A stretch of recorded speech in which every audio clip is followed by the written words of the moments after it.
आज का प्रातः क्लास है 7 जून 1968।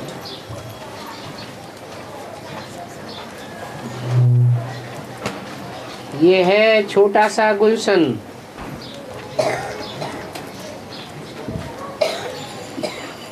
ये है ह्यूमन गुलशन। बगीचे में तुम जाओ तो उसमें पुराने झाड़ भी होते हैं किस्म किस्म के। कहाँ मुखड़ियाँ भी होती हैं, कहाँ आधी खिली भी होती हैं। ये भी बगीचा है।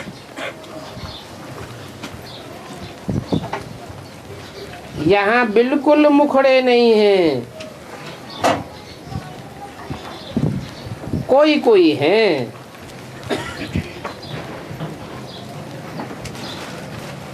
क्योंकि कोई कोई मुखड़े भी लाते हैं, गोद में बिठा कर ले आते हैं। अब ये तो बच्चे जानते हैं, यहाँ आए हैं कांटों से फूल बनने के लिए।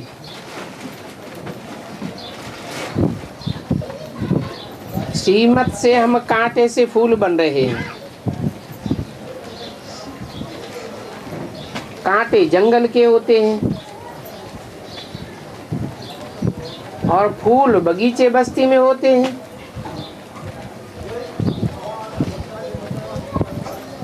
बगीचा है स्वर्ग और जंगल है नरक।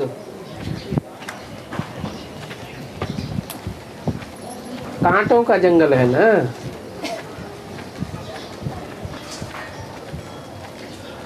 बाप भी समझाते हैं कि ये है पतित कांटों का जंगल और वो है फूलों का बगीचा।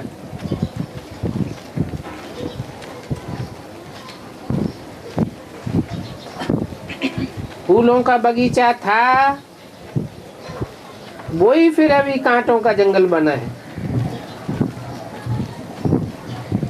और इस कांटों के जंगल में देह अभिमान है सबसे बड़ा कांटा।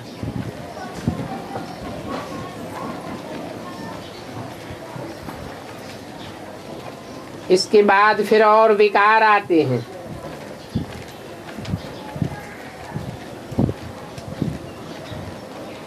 फूलों के बगीचे में तो तुम देही अभिमानी होकर रहते हो।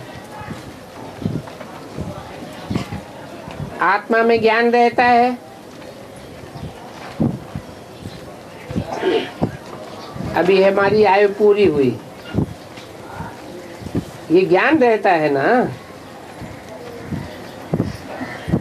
कि अभी हम ये पुराना शरीर छोड़ जा करके दूसरा लेंगे।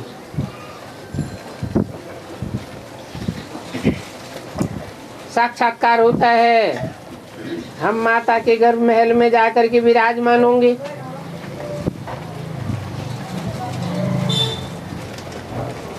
फिर मुखड़े बनेंगे, मुखड़ी बन करके फिर फूल बनेंगे।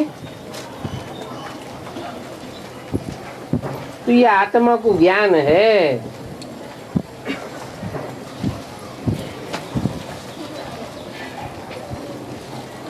आत्मज्ञान हुआ।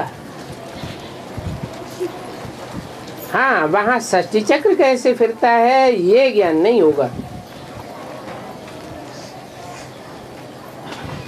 सिर्फ ये ज्ञान होता है कि शरीर पुराना है, अभी नया लेना है,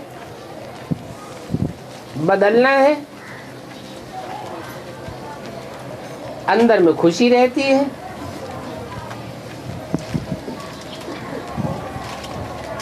वहां नई दुनिया में, कलयुगी दुनिया के कोई भी रस्म रिवाज नहीं होते।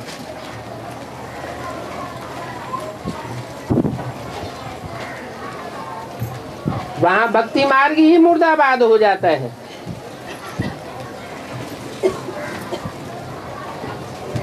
यहाँ तो इस दुनिया में होती है लोक लाज कुल की मर्यादा। तो फर्क हो गया ना।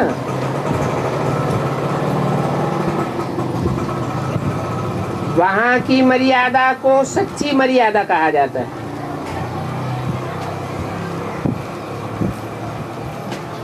है ही नहीं दुनिया की मर्यादा।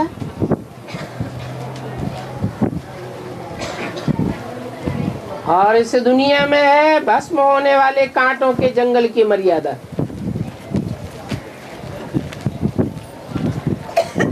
तो कौन सी लोक लाज का ध्यान रखना चाहिए?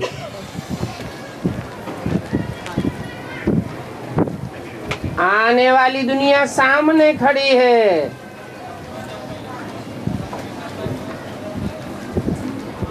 और भस्म होने वाली दुनिया खलास होने वाली है।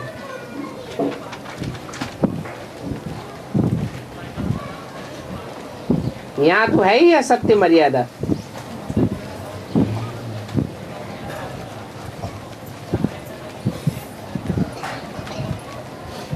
बाप आते ही हैं,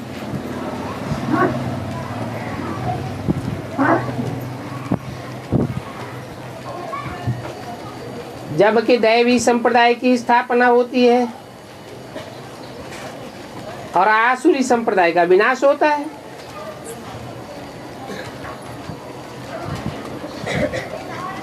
तो जरूर आसुरी संप्रदाय हैं।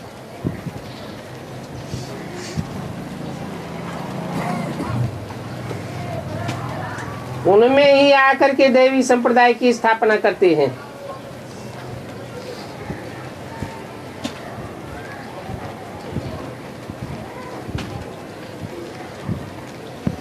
अभी दैवी गुण संप्रदाय वाली स्थापना हो रही है।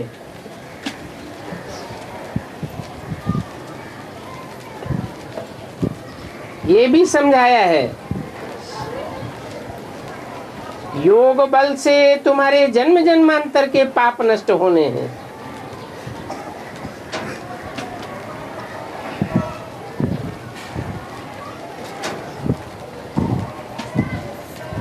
तिरसठ जन्म के भोग बल से तो बढ़े हैं।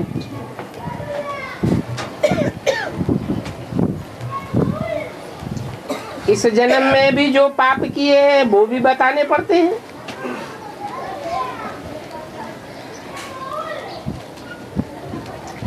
उन पापों में भी खास है विकार की बात।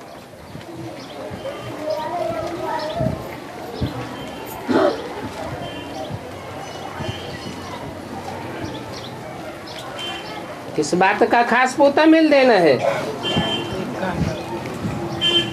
नंगन होने की बात है।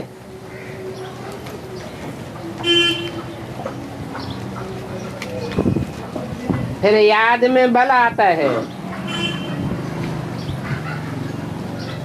बाप तो सर्वशक्तिवान है ना। तो जो सर्व का बाप है, उनके साथ योग लगाने से तुम जानते हो कि पाप भस्म होते हैं।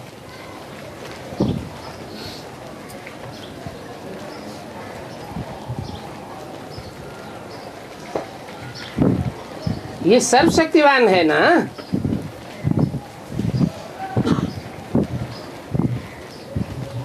सारी सृष्टि पर इनका राज्य है।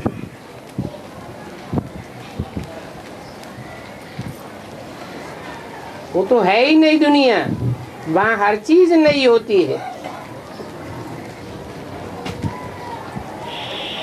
अभी तो देखो सारी जमीन ही करलाठी होती जाई है।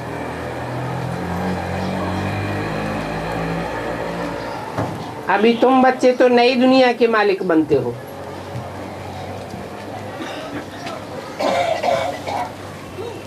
तो इतनी खुशी रहनी चाहिए। जैसा स्टूडेंट होगा तो खुशी भी जास्ती होगी। तुम्हारी तो ये ऊंची से ऊंची यूनिवर्सिटी है और पढ़ाने वाला भी ऊंचे से ऊंचे है, और बच्चों का एम ऑब्जेक्ट भी ऊंचे से ऊंचे है। बच्चे पढ़ते हैं ना ऊंचे से ऊंचे बनने के लिए। तुम कितना ऊंचे थे, एकदम नीचे फिर एकदम ऊंचे बनते हो।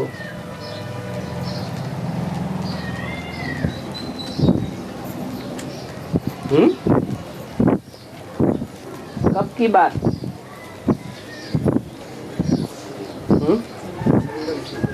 है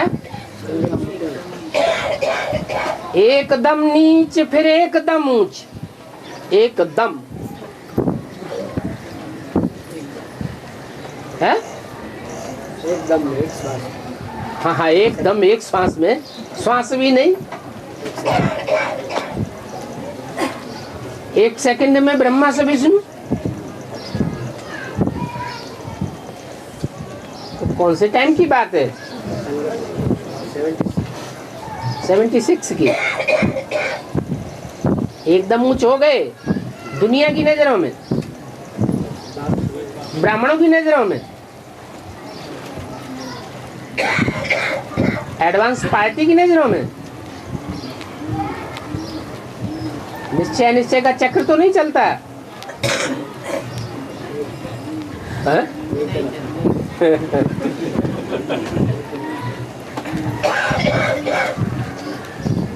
बाप खुद कहते हैं तुम स्वर्ग के लायक थोड़े ही हो।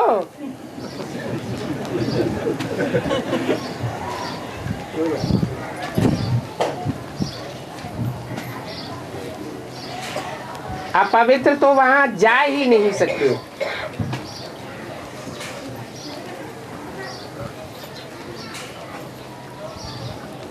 नीचे हैं तब तो ऊंचे ऊंचे देवताओं की महिमा करते हैं,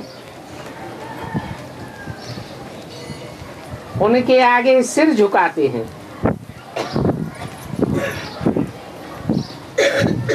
मंदिरों में जाते हैं और जाकर उनके आगे अपनी नीचता और उनकी ऊंचता का वर्णन करते हैं। है?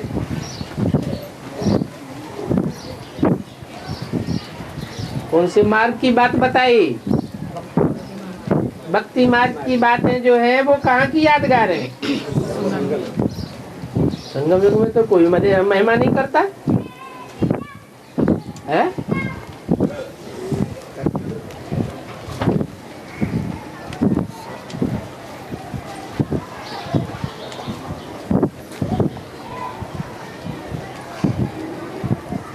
ऐसा टाइम आने वाला है क्या आगे?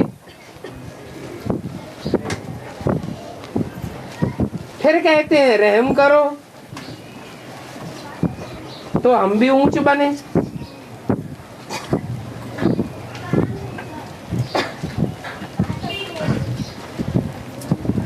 उनके आगे माथा ही टेक देते हैं। माथा टेकने का मतलब क्या हुआ है? जैसे चलाएंगे वैसे चलेंगे, अपनी अकल नहीं चलाएंगे। अब देखो हैं वो भी मनुष्य, परंतु उनमें दैवी गुण है इसलिए उनको देवता कहा जाता है।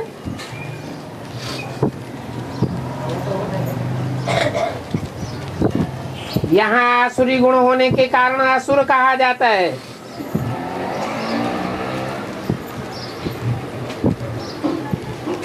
मनुष्य ही दैवी गुणों वाला बनते हैं, फिर मनुष्य ही आसुरी गुणों वाला बनते।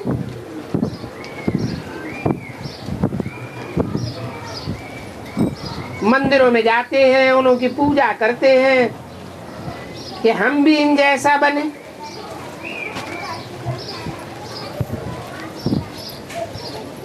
मंदिर कहाँ की यादगार है?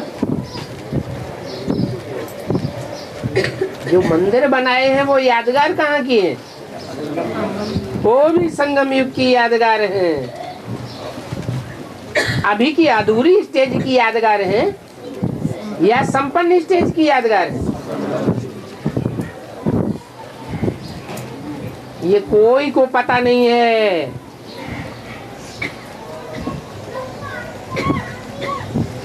इन पूजनीय देवताओं को ऐसा किसने बनाया?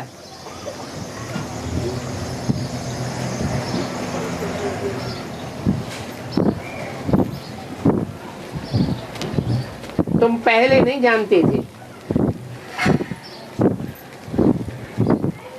अभी बाप ने बताया। तुम बच्चों की बुद्धि में सारा ड्रामा बैठा हुआ है।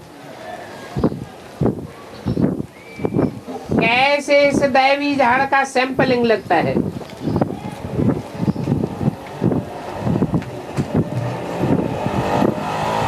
बाप आते भी है संगम युग पर, कलयुगी दुनिया से बदल कर नई सतयुगी दुनिया बनाते हैं।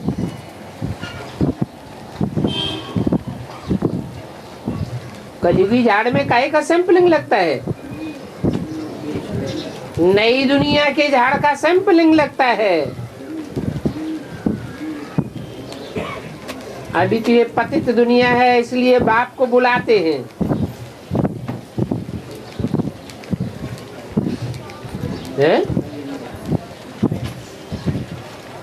ये भी कहाँ की यादगार है? अब नहीं बुलाना कभी है? कहते हैं हमको आकर के पतित से पावन बनाओ। आओ, अब इस दुनिया में तो सभी पतित ही पतित हैं। अभी तुम पावन होने के लिए पुरुषार्थ करते हो, बाकी तो सभी हिसाब किताब चुकतू करके चले जाएंगे शांति धाम।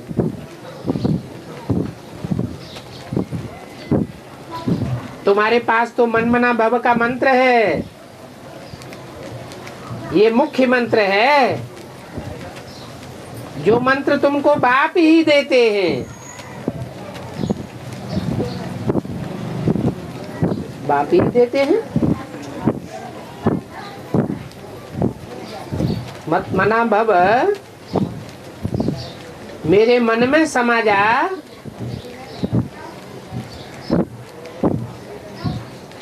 कैसे समा जाना होता है?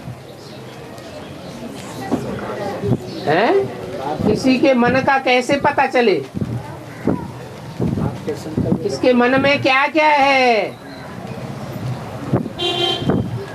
तो बाप ज्ञान सागर आकर के जो भी बाप के अंदर ज्ञान है वो सारा बच्चों को दे देती है।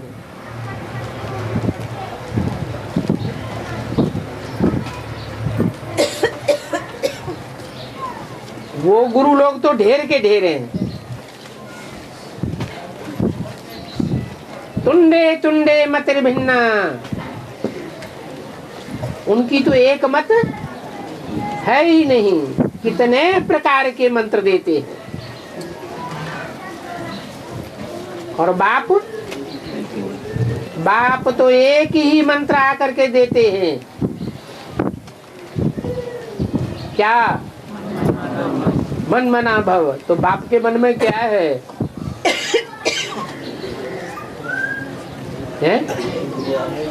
बाप के मन में कुछ है कि अमन है? है कुछ परिवर्तन है? फिर विष्णु में क्या है?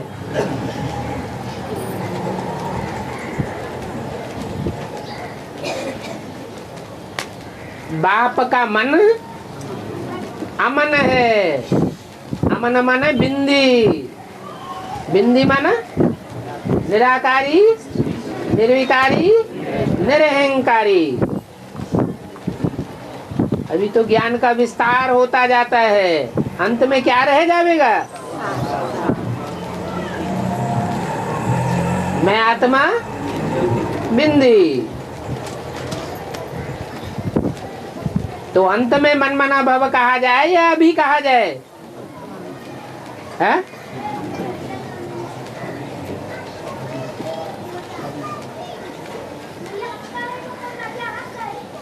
अभी विस्तारवादी है या सारवादी? कौन अच्छे होते हैं? वो गुरु लोग तो ढेर के ढेर हैं, ढेर के ढेर मंत्र दे देते हैं। कितना विस्तार हो जाता है।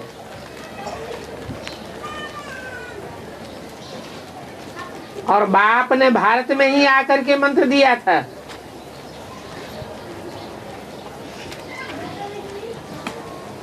विदेशों में आकर दे या विदेशियों में दे तो उनके पल्ले ही ना पड़े।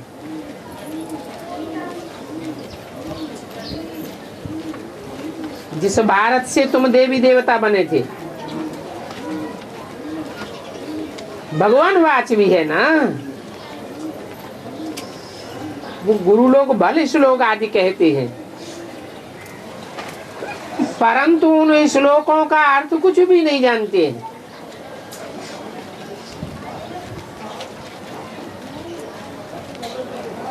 उनका असली अर्थ भी बाप आकर के बतलाते हैं। बाप ने जो अर्थ बताया उसको समझ कर तुम भी अर्थ बता सकते हो, समझा सकते हो। कुंभ के मेले में जाते हैं, वहां भी तुम सभी को समझा सकते हो। ये दुनिया ही पतित दुनिया है, नरक है। सत्युग पावन दुनिया थी। एक ही सत्य बाप है, उसने स्थापन की थी। वो सत्य बाप ही स्वस्थिति में स्थित होने वाला है। बाकी सब परिस्थितियों के बस हो जाते हैं। तो बाप ही स्वर्ग स्थापन करने वाला है। इस पतित दुनिया में तो कोई भी पावन हो नहीं सकता।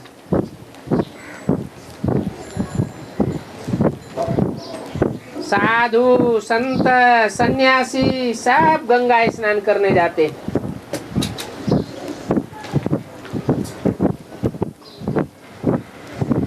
गंगा स्नान करने जाते हैं, पावन होने के लिए जाते हैं ना। क्योंकि वो समझते हैं शरीर को ही पावन बनाना है। देह अभिमानी है ना, अपन को क्या समझते हैं? देह समझते हैं।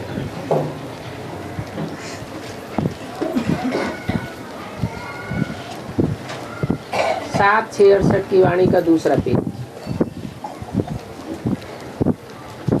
वो समझते हैं कि आत्मा तो सदैव ही पावन है।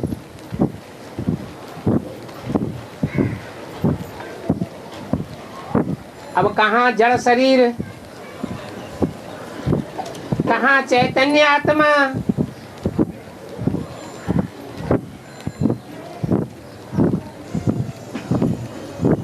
फिर आत्मा सो परमात्मा कह देते हैं। तुम लिख भी सकते हो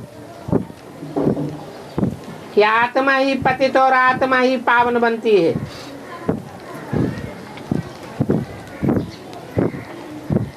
आत्मा पवित्र होगी ज्ञान स्नान करने से। ज्ञान मन बुद्धि रूपी आत्मा की चीज है, शरीर के लिए नहीं है।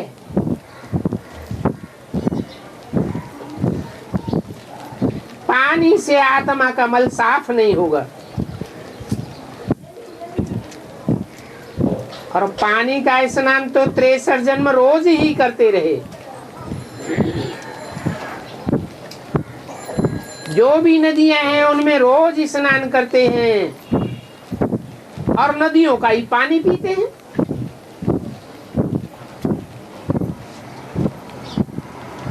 अभी पानी से तो सब कुछ किया जाता है।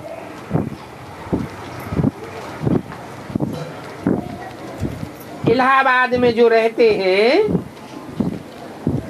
अथवा कलकत्ता में जहां ब्रह्मपुत्र नदी है, गंगा नदी ब्रह्मपुत्र से जाए मिलती है, सारा किचड़ा जाकर के सागर में पड़ता है।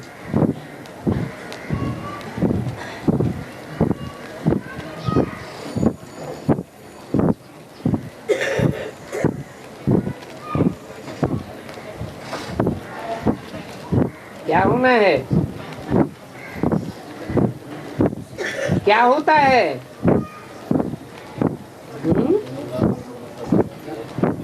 पहले इलाहाबाद में गंगा और गंगा से मिलने वाली यमुना और सरस्वती नदियां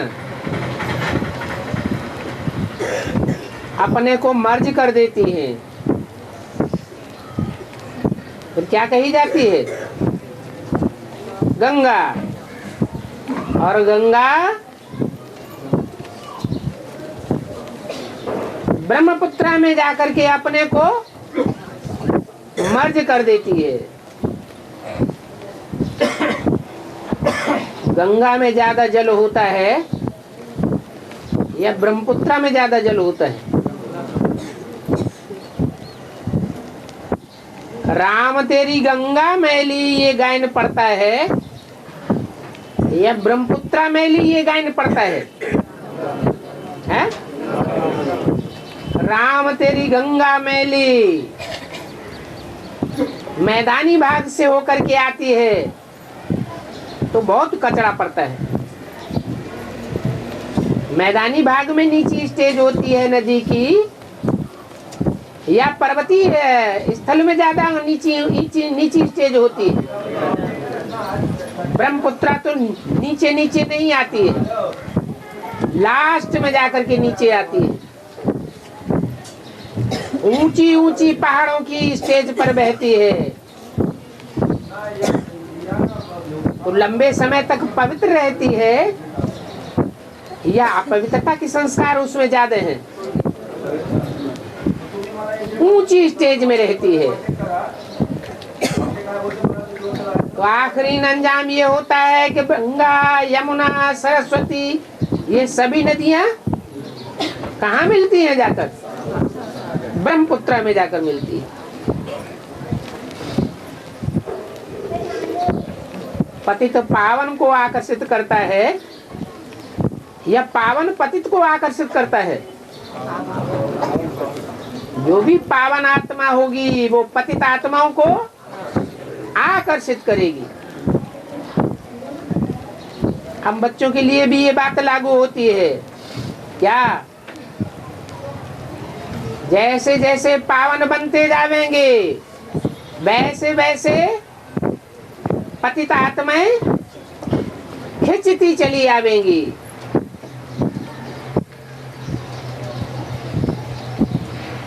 आखिर मनसा से ही सारा खिंचाव होता रहेगा।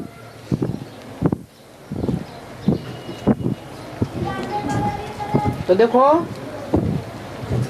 सारा किचरा जाकर के आखिरी सागर में पड़ता है। फिर सागर से कैसे बादल पानी खींचते हैं?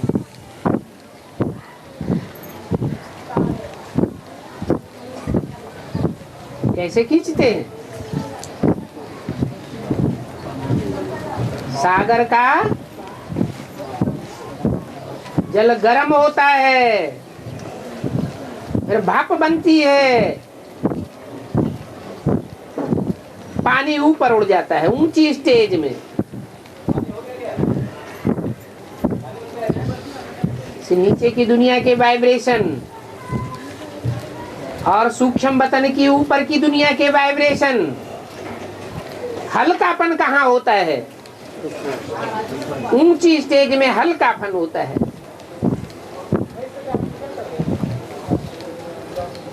तो देखो एकदम पानी कंचन बन जाता है। इसलिए बोला विचार सागर मंथन का नाम बहुत बाला है। जितना विचार सागर मंथन करेंगे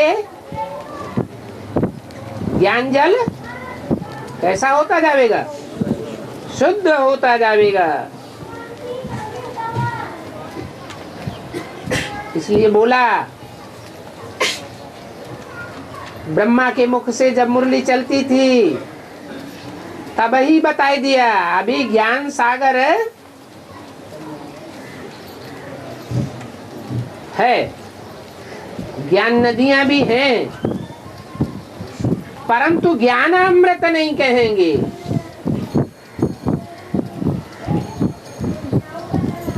जो भी ब्रह्मा के मुख से ज्ञान आ रहा है, किस समय की बात?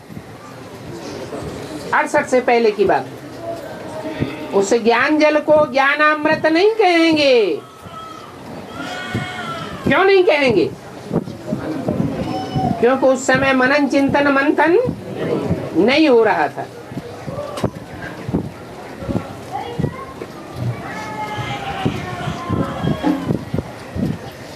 मंथन करने से ज्ञान जल एकदम कंचन हो जाता है,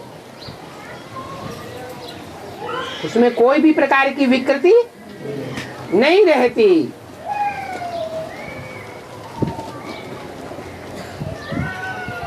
ब्रह्मपुत्र नदी बहुत मशहूर है।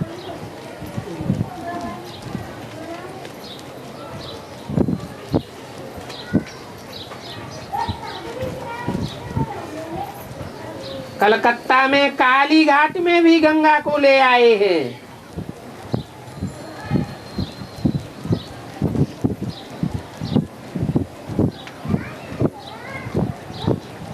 क्या?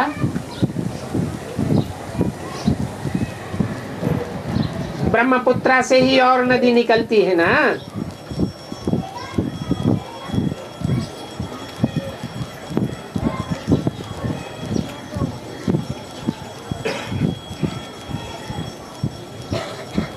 वास्तव में प्रजापिता ब्रह्मा को ब्रह्मपुत्री कहेंगे।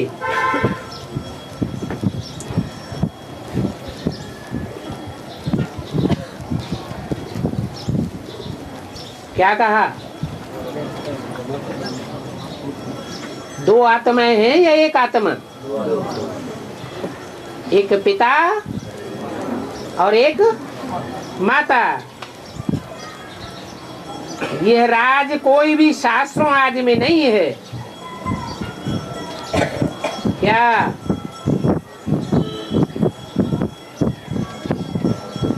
कि सारी सृष्टि के माता पिता कौन है? ये तो जानते हैं कि बहुत ऊंची स्टेज में एक सरोवर है जहां हंसों का वास है। सरोवर का नाम क्या है? ज्ञानमान सरोवर। उसके नजदीक से ही ब्रह्मपुत्र नदी निकलती दिखाई है। अभी बातें कितनी सहज हैं। भक्ति मार्ग में सारी यादगारें भी बनी हुई हैं। तो यादगारों के आधार पर सहज है या कठिन है समझना? ज्ञान न होने से समझना कठिन है, और बाप जब समझाते हैं तो समझना बहुत सहज हो जाता है।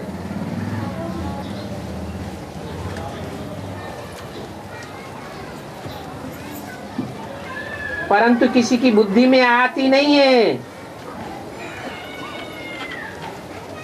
तुम जानते हो ज्ञान से ही सदगति होती है। काहे की?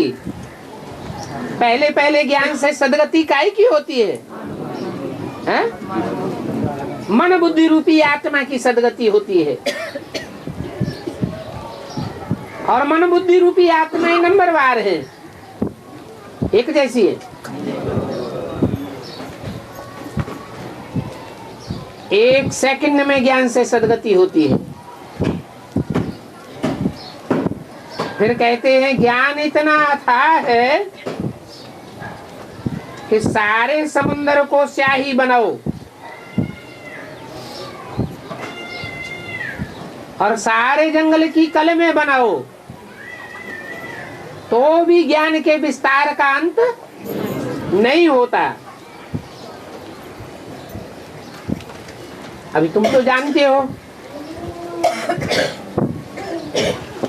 कि बाप रोज रोज कितने पॉइंट्स समझाते रहते हैं, कितना विस्तार से समझाते हैं।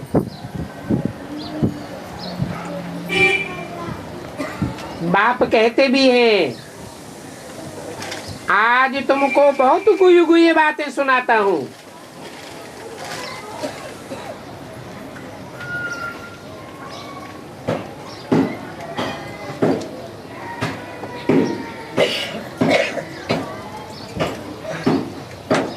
कौन सा पॉइंट है? भी गुही सुनाया, गुही थे गुही कि सारी सृष्टि के माता पिता कौन है? कौन है?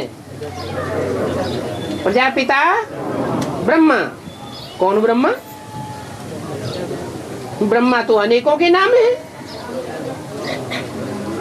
हा? दादा लेखराज ब्रह्मा या जगदम्बा ब्रह्मा और भी ब्रह्मा है।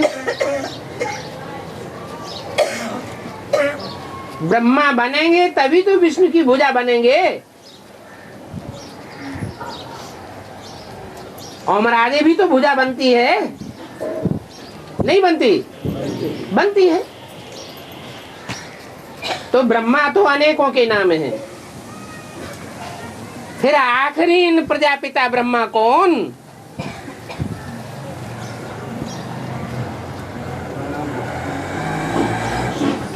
बताए भी देते हैं, फिर भी राज समझ में नहीं आता जब तक बतावे नहीं। कितनी बार बोला है, ब्रह्मा सो विष्णु, विष्णु सो ब्रह्मा।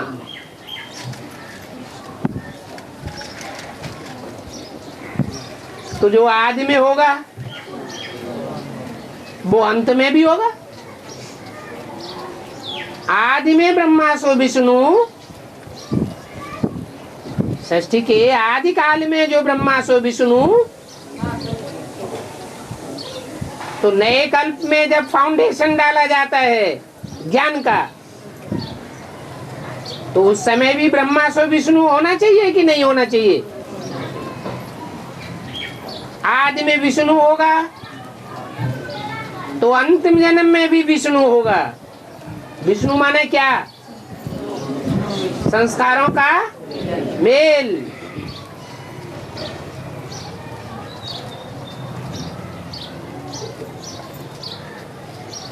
ऐसा संस्कारों का मेल हो जो कोई भी टकराहट को देख न सके।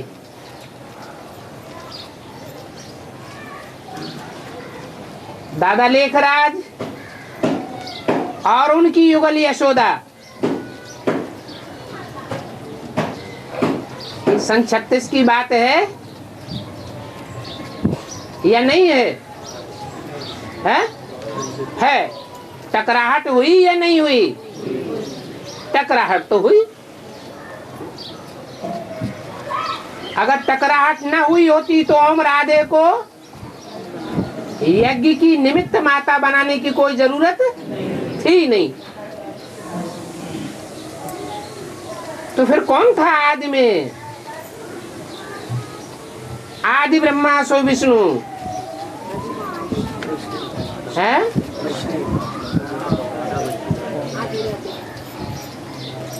इसलिए बोला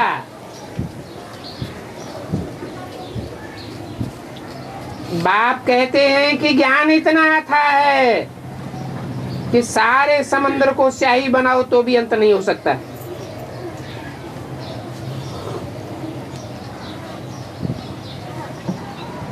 अभी तुमको बहुत गुही है, गुही माने गहरी गहरी गहरी बातें बताते हैं। बच्चे कहते हैं पहले क्यों नहीं सुनाया है? बीच में क्यों हम बुद्धि में लाइबेला डाल दिया है? अरे बुद्धि का जितना स्तर होगा उतनी ही बात समझावेंगे ना। बीए एमए की बातें छोटे बच्चों को बता देंगे क्या? पहले सभी बातें कैसे सुनावेंगे?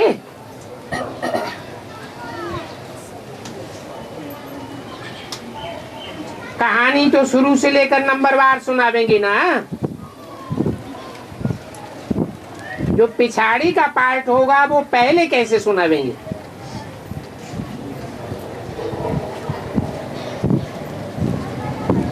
ये भी बात सुनाते रहते हैं।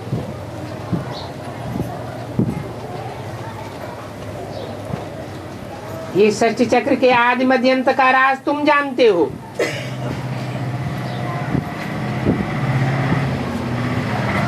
तुमसे कोई पूछे तो तुम झट रिस्पॉन्ड कर सकते हो। इन बातों को समझने में भी तुम्हारे में नंबरवार हैं।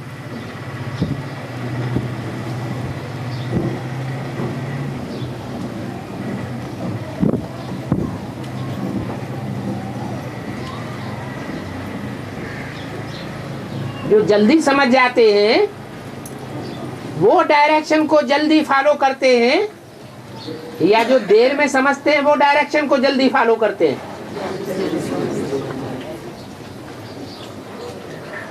अपने अपने अंदर समझ सकते हैं। डायरेक्शन मिला, विजय माला का आवाहन करो।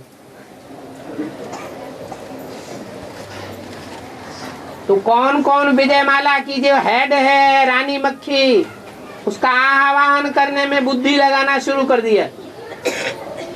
और कौन कौन है जो जगदम्बा में ही लटके रहे?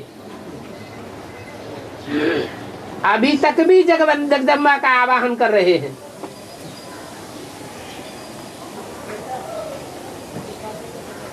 तो समझने में भी बुद्धि नंबरवार है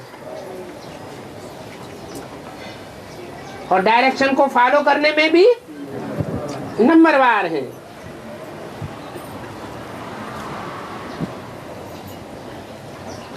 जिनको बुद्धि में बैठा हुआ है,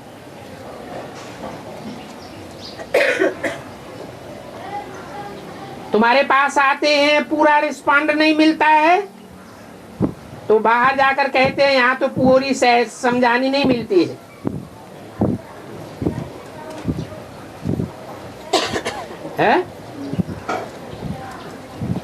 बहुत ऐसे निकले जिन्होंने ये प्रश्न किया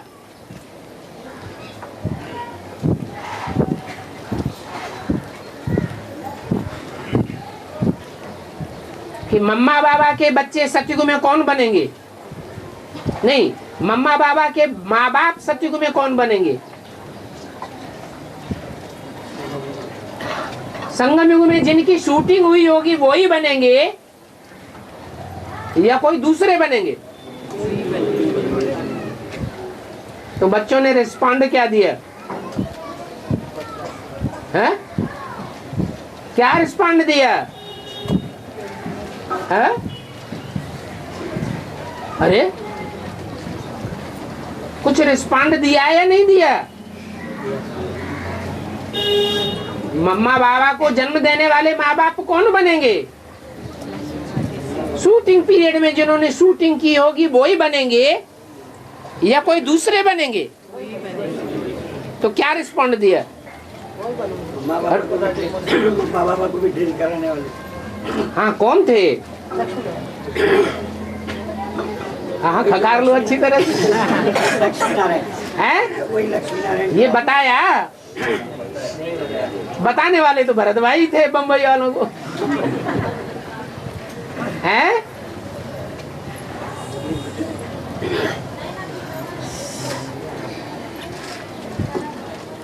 तो बोला फालतू चित्र रख देते हैं।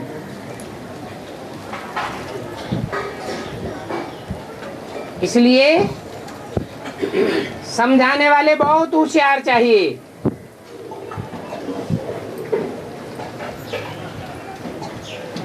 समझाने वालों की पूरी तैयारी नहीं होती तो जैसे को तैसा मिला। सुन ले राजा भील,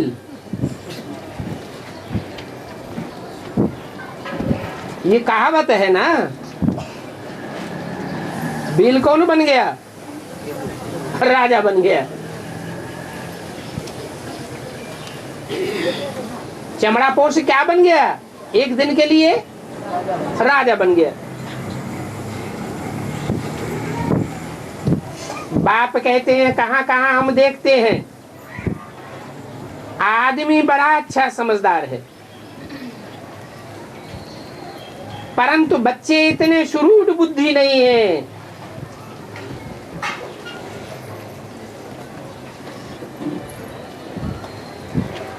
परंतु बच्चे हिम्मत करते हैं सुनाने की, हिम्मत हारते नहीं है, झूठ भी नहीं बोलते। अगर झूठ बोले तो कहेंगे हिम्मत हार गए, या न बतावे उलट सुलट बात बता तो भी हिम्मत हार गए। तो हम ही उनमें प्रवेश कर मदद कर देता हूं, क्योंकि बाप तो बहुत छोटा रॉकेट है। रॉकेट माने सबसे सूक्ष्म आत्मा किसकी है? बाप की आत्मा अति सूक्ष्म है। उनको तो आने जाने में देर ही नहीं लगती।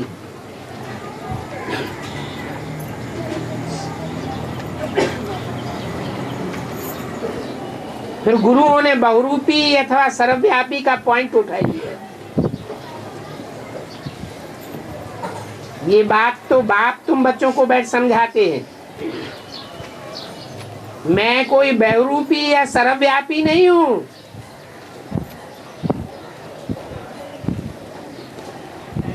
क्या? कौन से बाप ने बोला है? अरे कौन से बाप ने बोला है? राम बाबू बोला, शिव बाप ने बोला मैं कोई बहुरूपी या सर्वव्यापी नहीं हूँ, मैं तो एक व्यापी हूँ, मुकर्रर रथ में आता हूँ। परंतु जिस रथ में आता हूँ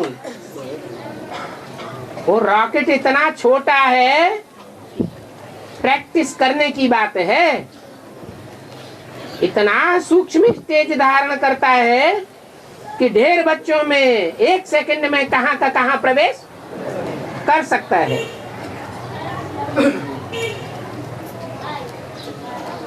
तो आने जाने में देर नहीं लगती।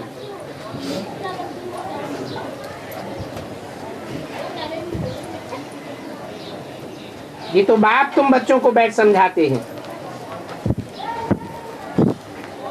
फिर कह दिया आत्मा सो परमात्मा।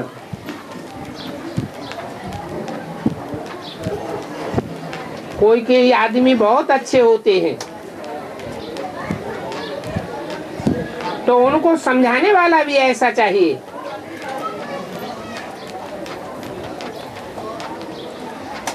आजकल तो कोई छोटेपन से भी शास्त्र आदि कंठ कर लेते हैं, क्योंकि आत्मा संस्कार लेकर आती है पूर्व जन्म से।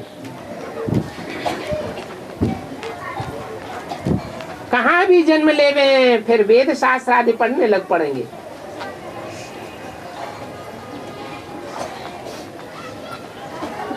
अंत मते सो गति हो जाती है ना, तो आत्मा संस्कार ले जाती है।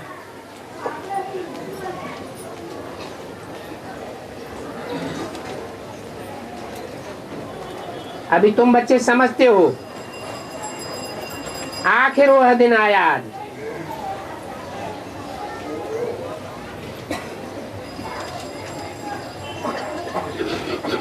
कि तुम बच्चों के लिए स्वर्ग के द्वार सच सच खुलते हैं? खुलते हैं कि संशय आता है? हैं? खुलते हैं, खुल रहे हैं, खुल गए? खुल गए कैसे?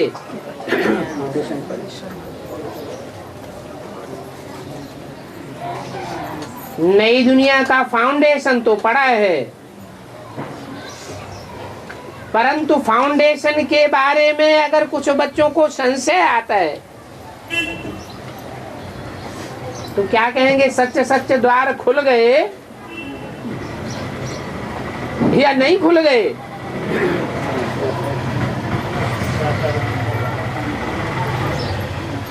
नई दुनिया की स्थापना, पुरानी दुनिया का विनाश होना है।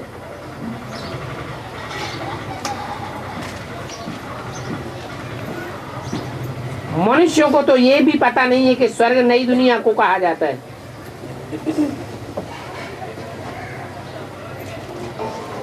तुम बच्चे तो जानते हो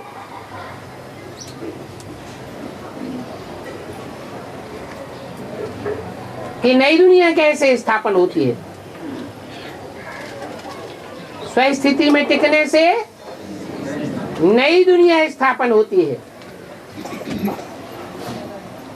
परिस्थिति या प्रकृति के वशीभूत होने से पुरानी दुनिया कही जाती है।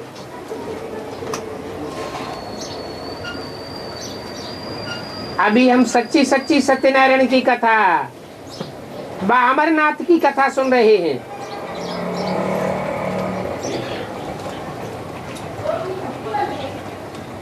अमरनाथ को कहाँ बैठा हुआ दिखाते हैं? ऊंचे स्टेज में तो दिखाते हैं, लेकिन पहाड़ की गुफा में दिखाते हैं। गुफा माने जिसका गुह्य रहस्य है। बहुतों को ये रहस्य समझ में नहीं आता, तो कितनी ग्लानि करते हैं। अब ये अमरनाथ की कथा कहो या सत्यनारायण की कथा कहो, है एक ही कथा है। अमर माने देवता, जिनकी मृत्यु होती नहीं।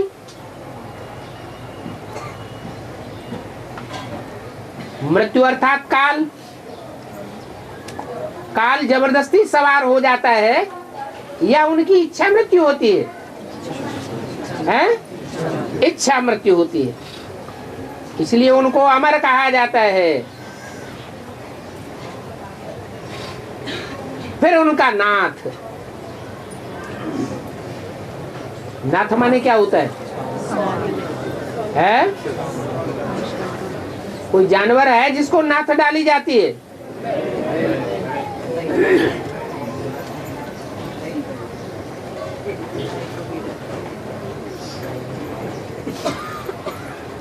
शिव बाबा की सवारी दिखाते हैं। अब शिव बाबा बैल पर सवार होता है क्या? है? फिर कह देते हैं पशुपतिनाथ।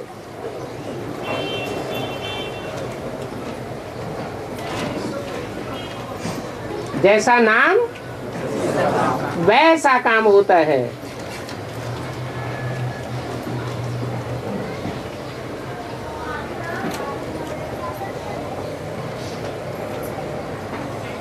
ये अमरनाथ की कथा या सत्यनारायण की कथा एक नहीं सुनाई है। ये दृष्टांत सभी तुम्हारे हैं, जो फिर भक्ति मार्ग में उन्होंने उठाई लिए हैं। तो समय पर बाप ही आकर के सभी बातें समझाते हैं। कौन से समय पर? पुरुषोत्तम संगम युग पर। ये बड़ा भारी बेहद का खेल है। इसमें पहले पहले है सतयुग, त्रेता, राम राज्य, फिर होता है रावण राज्य। ये ड्रामा बना हुआ है। इनको अनादि अविनाशी ड्रामा कहा जाता है।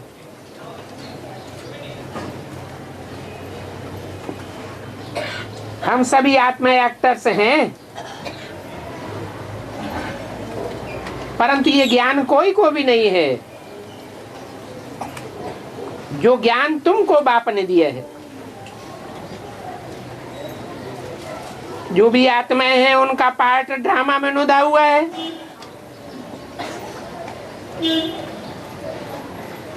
जिस समय जिसका जो पार्ट होगा उसी समय वह पार्ट बजाने के लिए रंगमंच पर आवेंगे। वहां 5000 वर्ष के ड्रामा में षष्ठी रूपी रंगमंच पर शरीर धारण करते हैं। यहाँ शूटिंग कैसे होती है?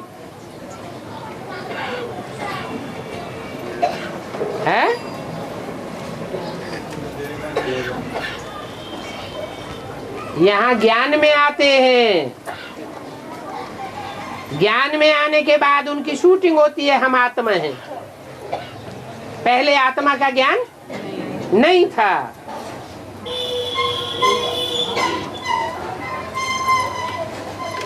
जैसे परमधाम में जब आत्माएं होती है तो अज्ञानी है या ज्ञानी है? आत्माएं ऐसे रहती है जैसे जड़वत। इस षष्ठ रूपी रंगमंच पर आती है तो जानकारी हो जाती है,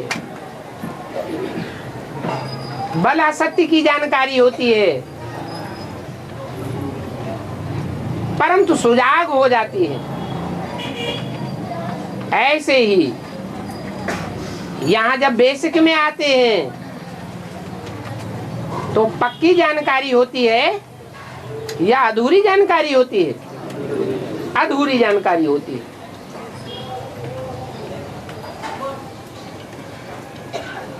क्योंकि शूद्रों को ब्राह्मण बनाया जाता है ब्रह्मा द्वारा, फिर बाप आकर ब्राह्मणों को पढ़ाई पढ़ाते हैं, तब सच्चा ज्ञान मिलता है। अभी बच्चे वृद्धि को पाते रहेंगे। बच्चों के लिए मुख्य बात है पतित से पावन बनना। बुलाते भी है पतित पावन आओ, घड़ी घड़ी बुलाते रहते हैं।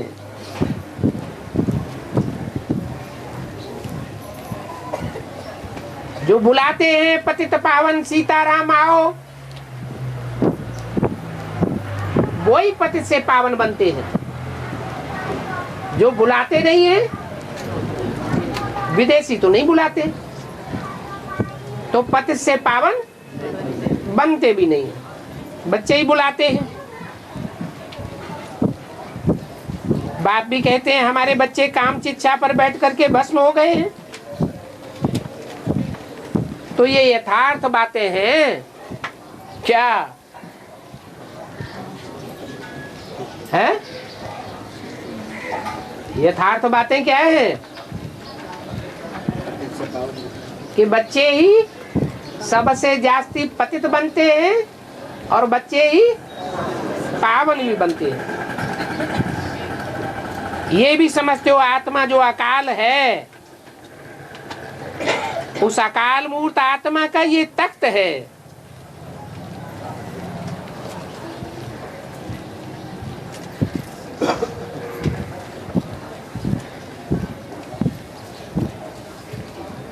गाते भी हैं एक ओंकार निरंकार अकाल मूर्त। ये तख्त लोन लिया हुआ है। ब्रह्मा के लिए भी तुमसे पूछते हैं ये कौन है? बोलो। देखो लिखा हुआ है भगवानुवाच, मैं साधारण तन में आता हूं। गीता में लिखा है ना,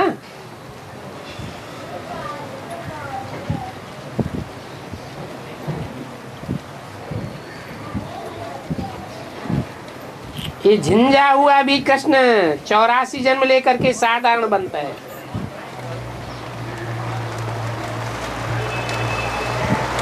साधारण ही फिर वह बनता है।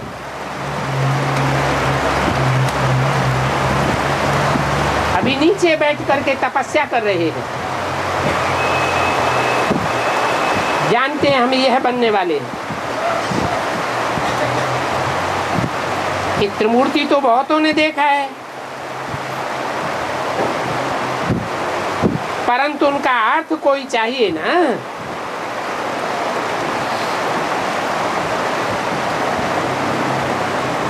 तो बाप बताते हैं कि जो स्थापना करते हैं वही फिर पालना भी करते हैं।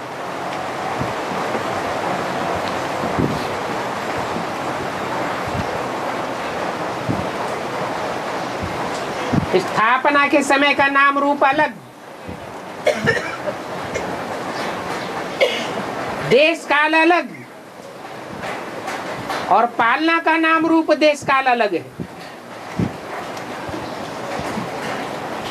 इसकी बात हुई, ब्रह्मा की बात नहीं है, हैं? सिर्फ ब्रह्मा की बात है या प्रजापिता ब्रह्मा दोनों की बात है? बिल्कुल अलग देश काल नाम रूप हो जाता है।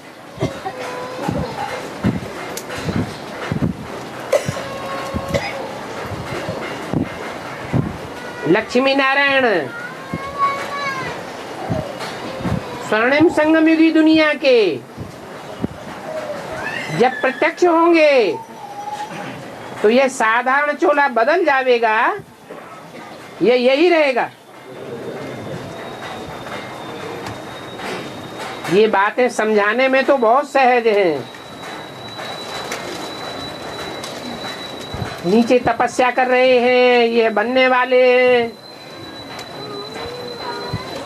यही 84 जन्म लेकर यह बनते हैं। कितना सहज ज्ञान है सेकंड का, बुद्धि में ये ज्ञान है हम देवता बनते हैं, और 84 जन्म भी इन देवताओं को ही लेना है। और कोई पूरे 84 जन्म लेते हैं क्या? तो ये 84 का राज भी बच्चों ने समझ लिया है। देवताएं ये हैं जो पहले आते हैं,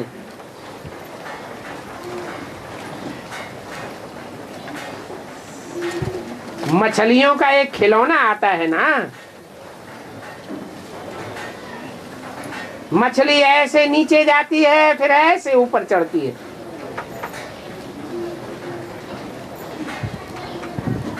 वो पानी खींचने का रहट होता है ना, जो बाल्टी पहले नीचे जाती है वो पहले ऊपर भी आती है। तो ये भी जैसे सीढ़ी है, भ्रमरी कछुआ आदि का मिसाल भी दिया जाता है। ये सभी इस समय के मिसाल हैं जिन पर मनन चिंतन मंथन करना चाहिए। भ्रमरी में भी देखो कितना अकल है। मनुष्य आज के अपन को बहुत अकलमंद समझते हैं। भ्रमरी भू भू करके आप समान बना लेती है, परंतु बाप कहते हैं कि मनुष्यों में भ्रमरी जितना भी अकल नहीं है। सर्प पुरानी खल बदल करके नहीं ले लेते हैं, उनमें भी कितना अकल है। ये बहुत अच्छे अच्छे दृष्टांत हैं जो बाप ने दिए, फिर बाद में सन्यासियों ने लिए हैं। तो यहाँ बच्चों को कितना सहज समझदार बनाया जाता है। समझदार, लाइक, बेसमझ, नालायक। आत्मा पवित्र होने से लायक बनती है, अपवित्र होने से नालायक बनती है। बच्चों को इस बात का अनुभव भी है या नहीं है? पुरुषार्थी जीवन में यदा कदा जब अपवित्रता बढ़ जाती है तो बुद्धि में से ज्ञान उड़ जाता है। अच्छा, ओम शांति।